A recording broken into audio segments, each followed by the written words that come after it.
طرح کا وحدہ لا شریک نے حضرت یوسف علیہ السلام سے بھی امتحان لیا اور وہ کنویں میں گرے، اللہ تعالیٰ نے ان کو محفوظ بھی رکھا، اور ان کے بھائیوں نے جو ان کے ساتھ کیا اللہ تعالیٰ نے ان کو معاف فرما دیا، اور مصر کی حکمرانی سے اللہ تعالیٰ نے انہیں سرفراز فرمایا، اور وہی بھائی ان کے سامنے پھر سجدہ ریز ہوئے، اور وہ جو خواب دیکھا تھا انہوں نے اس کی تعبیر ہو گئی۔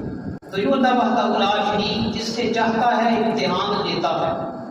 کوئی شخص جتنا بڑا ہوتا ہے اتنا بڑا اس سے امتحان لیا جاتا ہے۔ تو حضرت امام حسین کا جو امتحان ہے وہ خود اپنی مثال آپ نظر آتا ہے کہ اتنی آزمائش کے بعد اللہ وحدہ لا شریک نے وہ جس مرحلے سے وہ اور ان کے ساتھی گزرے طریقے اسلام میں، بلکہ روئے عرب میں حضرت آدم علیہ السلام سے لے کر آج تک نیزوں پر کسی کے سروں کو نہیں لجایا گیا۔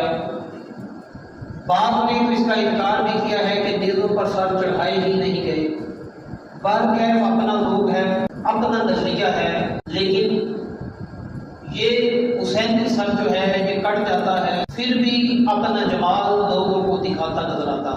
تلاوت قرآن کرنے والے بھی بڑے ہوئے، بڑے بڑے قاری ہیں، قرہ ہیں، زینت القرہ، فخر القرہ کہلاتے ہیں، لیکن کربلا کے میدان پر حسین ابن علی جب زخموں سے نڈال ہوئے اپنے سر کو زمین پر رکھ دیا، اپنی زمین زمین پر رکھی، سبحان ربی اعلی جو کہا، اس جیسی تلاوت کسی قاری نے نہیں کی ہوگی۔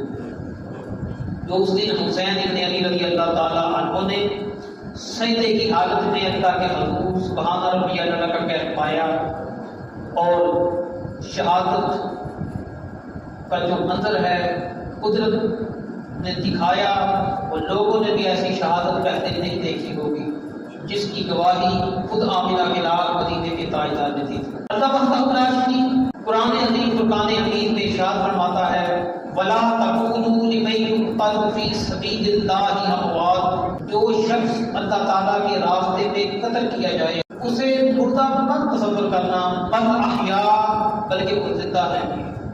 وَلَٰكِنَّ تَشْعُرُونَ، لیکن تم ان کی زندگی کو سمجھنے والے نہیں ہو، تمہیں شعور نہیں ہے ان کی حیات کیسی ہے۔ مقصود یہ بات سمجھانا ہے کہ جو اللہ تعالیٰ کے راستے میں قتل کیے جاتے ہیں، شہید کیے جاتے ہیں، انہیں مردہ نہ کہو، وہ تو زندہ ہیں اور تمہیں ان کی زندگی کا شعور نہیں ہے۔ تو جو بھی اللہ تعالیٰ کے راستے میں جاتا ہے اللہ وحدہ لا شریک کے حضور تلوار اٹھاتا ہے، جہاد کرتا ہے، نعرہ تکبیر بلند کرتا ہے، اس کے مقام کو اللہ وحدہ لا شریک جو اس بندے کو عطا فرماتا ہے، وہ بندہ جانتا ہے کہ خالق جانتا ہے میں کیا عطا کر رہا ہوں، یہ کیا دے رہا ہے۔ حضور اکرم صلی اللہ علیہ وآلہ وسلم نے اس کی بارہا مرتبہ زندگی میں بشارت دی۔ تو بات یہ کرنا مقصود ہے کہ ہم حسین ابن علی رضی اللہ تعالیٰ عنہ کی شہادت کا تذکرہ کرتے ہیں، ان کی زندگی کے بے شمار پہلو ہیں جو نظروں سے اوجھل ہیں، ان کا تذکرہ ہم نہیں کرتے۔ جیسے ہی 10 محرم کا دن آتا ہے ہر سال ہم 10 محرم کو ان کی شہادت بیان کرتے ہیں اور سمجھتے ہیں کہ ہم نے محبت کا حق ادا کر دیا ہے، تو یہ ادا نہیں ہو سکتا۔ حضرت ابوبکر صدیق رضی اللہ تعالیٰ عنہ نماز پڑھ کر اور ان کے ساتھ حضرت علی المرتضیٰ شیر خدا رضی اللہ تعالیٰ عنہ بھی ہیں، جا رہے ہیں، دیکھا کہ حضرت امام حسن بچوں کے ساتھ مصروف ہیں۔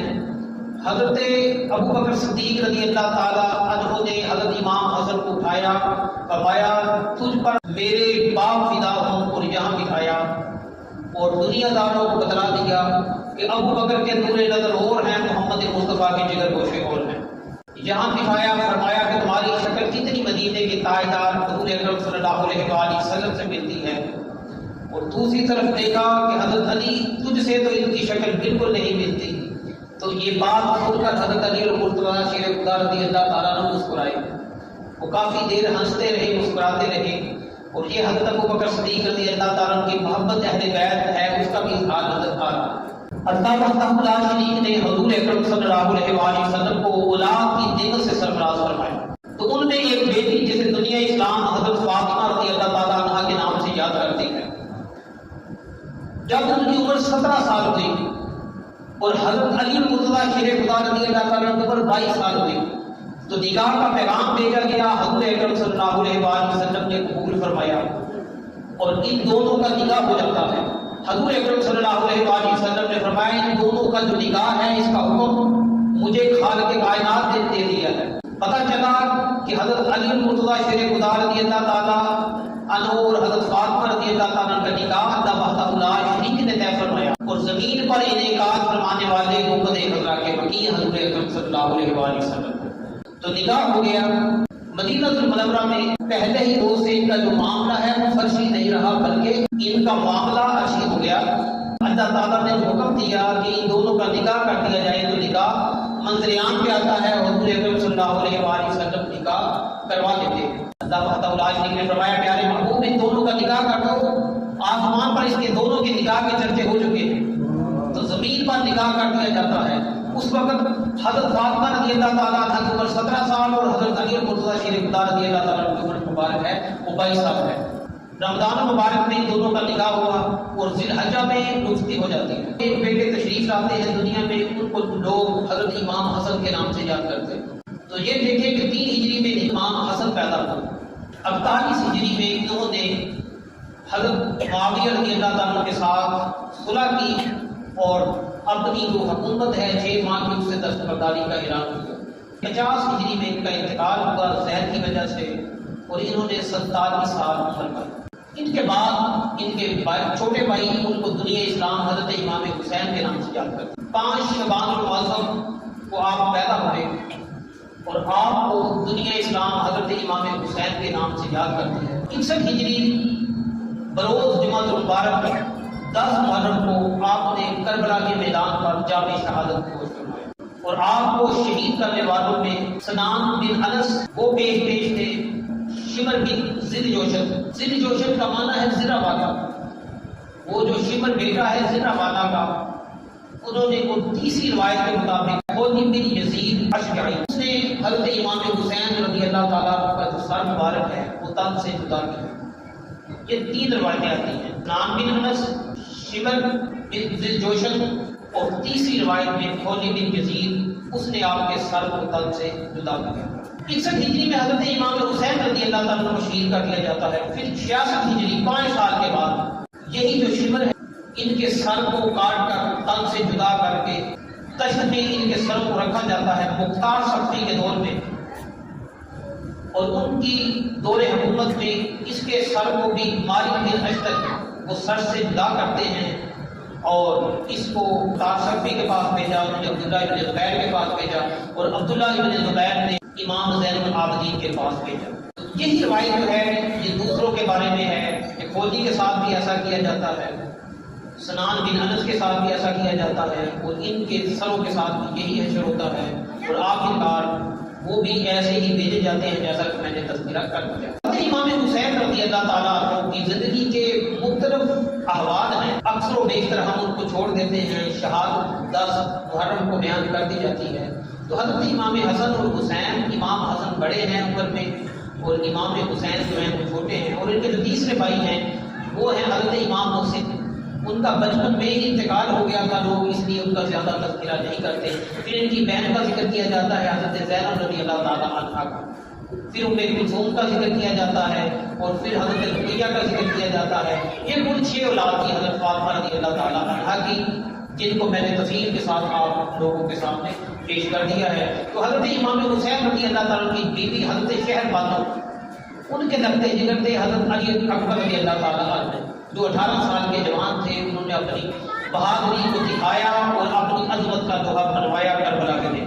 اسی طرح آپ کی جو بیوی ہے حضرت ام رباب، ان کے بدن سے اللہ وحدہ لا شریک نے حضرت علی اصغر کو پیدا کیا، اور حضرت سکینہ رضی اللہ تعالیٰ عنہا کو پیدا کیا، جن کو سکینہ کہا جاتا ہے۔ صحیح تلفظ کے ساتھ سکینہ نام ہے، لیکن معلوم جو ہے وہ حضرت سکینہ ہے۔ یہ کربلا کے دن دونوں موجود تھے، حضرت علی اصغر رضی اللہ تعالیٰ عنہ، ان کی عمر 6 ماہ تھی، اور حضرت سکینہ جن کو حضرت سکینہ کہا جاتا ہے، ان کی عمر 4 سال تھی۔ یہ بھی کربلا کے دن اپنے باپ کے ساتھ تھی۔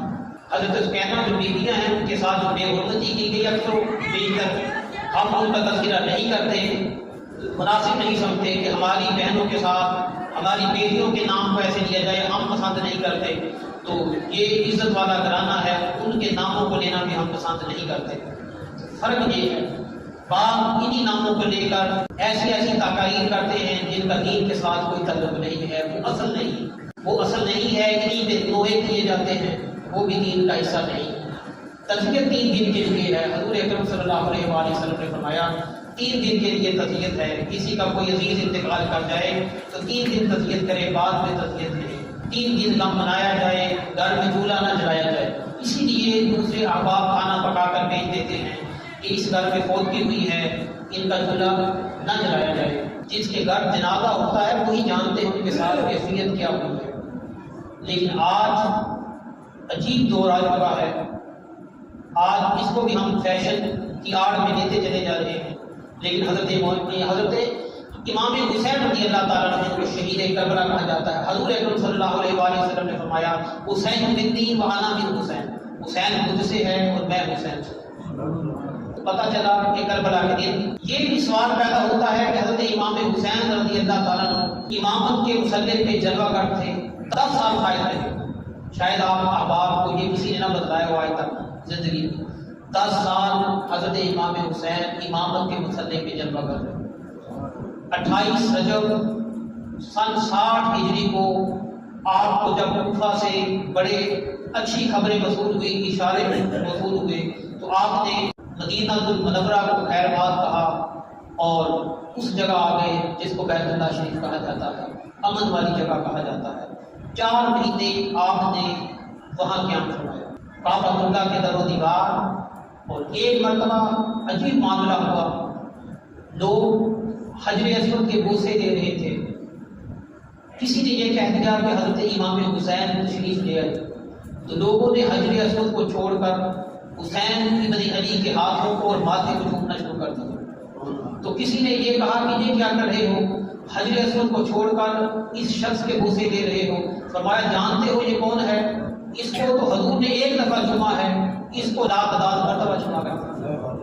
اس کو حضور اکرم صلی اللہ علیہ وآلہ وسلم نے 1 مرتبہ بوسہ دیا ہے، اور اس کی گردنوں پہ بھی حضور اکرم صلی اللہ علیہ وآلہ وسلم بوسہ دیتے رہے. اور حضور اکرم صلی اللہ علیہ وآلہ وسلم ان سے بڑی محبت فرمایا کرتے. دیکھیں جب بھی بچے پیدا ہوتے ہیں خوشی کا اظہار کیا جاتا ہے. آج بھی جب کہا جاتا ہے بچہ پیدا ہوا ہے کہتے دکھلاؤ مجھے، اور بچوں کو اٹھایا جاتا ہے، پیار کیا جاتا ہے. بعض اوقات ایسا ہوتا ہے کہ اولاد کو باپ جو ہوتا ہے وہ یوں بلند کر دیتا ہے، خوشی کے ساتھ اٹھاتا ہے. تو بلا تشبیہ و بلا مثال حسین ابن علی رضی اللہ تعالیٰ عنہ پیدا ہوئے، اور حضور اکرم صلی اللہ علیہ وآلہ وسلم نے بھی ان کو لیا اور ان کو بلند فرما دیا. اشارہ یہ تھا 22,000 کا یزیدی لشکر سامنے ہوگا، لیکن میرے اس بیٹے کو حسین کو چاہے گا کہ ان کا سر جھکا دے، چاہے گا یہ ہاتھ بیت کے لیے بڑھ جائے. یہ نہیں ہو سکتا، اس سر کو جھکایا نہیں جا سکتا جس کو پہلے ہی روز آمینہ کلال بلند کر دیا. تاریخ نے وہ منظر دیکھا. یہی لڑائی تھی یزید کی، کوئی اور لڑائی نہیں تھی. وہ کہتا ہے آپ امامت کے بہترین مسلح کے جلوہ گر ہیں، آپ مسجد کی 4 دیواری تک میں روئے ارض پر آپ سے زیادہ بہتر درس و تدریس کرنے والا نہیں ہے، وہ آپ کریں گے. حکومت مجھے دے دیں، حکومت میں کروں گا. اس بدبخت کے دور میں شراب نوشی عام ہو چکی تھی، زنا عام ہو چکا تھا، بربریت ہو رہی تھی، قتل و غارت ہو رہے تھے، فحاشی کے اڈے قائم ہو چکے تھے. اذان ہوتی تھی، نمازیں بھی ہوتی تھی، لیکن اذان کے اندر وہ حسن نظر نہیں آتا تھا. اذانوں کے اندر وہ حسن ختم ہو چکا تھا، نمازوں کے اندر وہ حسن ختم ہو چکا تھا. لیکن حسین ابن علی نے فیصلہ کر دیا تھا مجھے کربلا جانا ہی جانا ہے. تقدیر زنجیریں ڈال کر حسین ابن علی کو کربلا کی طرف لے جا رہی تھی. شہیدوں کا مسکن وہی جگہ تھی. یزید چاہتا تھا یہ ہاتھ میرے ہاتھوں میں آ جائے. حسین ابن علی رضی اللہ عنہ نے فرمایا یہ نہیں ہو سکتا، ان ہاتھوں کو مدینے کے تاجدار بوسہ دیا کرتے تھے، یہ تیرے بدبخت ہاتھوں میں کیسے آ سکتا ہے؟ وہ چاہتا تھا یہ سر جھک جائے، میری طرف جھکا دیا جائے. فرمایا یہ کٹ سکتا ہے، جھکنے والا نہیں ہے، یہ حسینی سر ہے. آج بھی وقت کے جدید لگا رہے ہیں اور آواز آ رہی ہے حسین ابن علی کی طرف سے. ہے کوئی جدیدی لشکر کے ساتھ مد مقابل کھڑا ہونے والا؟ ہے کوئی حق کی بات کرنے والا؟ ہے کوئی جرأت و بہادری کا نشان بننے والا؟ ہاں آج جہاں بھی حق کی بات کی جاتی ہے، جرأت کی بات کی جاتی ہے. میں پڑھ رہا تھا اور بہت عجیب لگا کہ مہاتما گاندھی نے مثال بیان کی ہے حضرت امام حسین رضی اللہ تعالیٰ عنہ کے کردار میں. کس طرح باطل قوتوں سے ٹکرا جانا حسین ابن علی کا فعل ہے. سوال یہی کیا جاتا تھا. حسین بن علی رضی اللہ تعالیٰ عنہ کربلا کیوں گئے تھے؟ حسین جاتے نہ کربلا میں، یوں ہم پہ حق عیاں نہ ہوتا، نہ ممبر کی زیب و زینت ہوتی، یہ بانوں کا بیان ہوتا، نہ ہوتا ہاتھوں میں مومنوں کے یہ سنت مصطفیٰ کا دامن، نہ یوں شریعت کے ڈنکے بجتے حسین کا پاسبانہ ہوتا. یہی حضرت امام حسین بن علی رضی اللہ تعالیٰ عنہ ہیں. ان کو حضور اکرم صلی اللہ علیہ وآلہ وسلم اٹھاتے اور اٹھا کے مسجد میں لایا کرتے تھے. شاید اسی نقشے کو بیان کرتا ہے، ہر خود ہے تیرا حسن فروزہ لیے ہوئے، ہر شخص ہے تیری دید کا ارمان لیے ہوئے. مسجد میں یوں حسین کو لاتے تھے مصطفیٰ، قرآن ہو جیسے ہاتھ میں قرآن لیے ہوئے. اسی میں اتفاق کرتا ہوں اللہ تعالیٰ ہمیں حسینی بننے کی توفیق نصیب فرمائے اور حضرت امام حسین رضی اللہ تعالیٰ کے دامن کرم سے چمٹ جانے کی توفیق نصیب فرمائے. حق بات کہنے کی، سننے کی اللہ تعالیٰ ہمیں بھی توفیق نصیب فرمائے.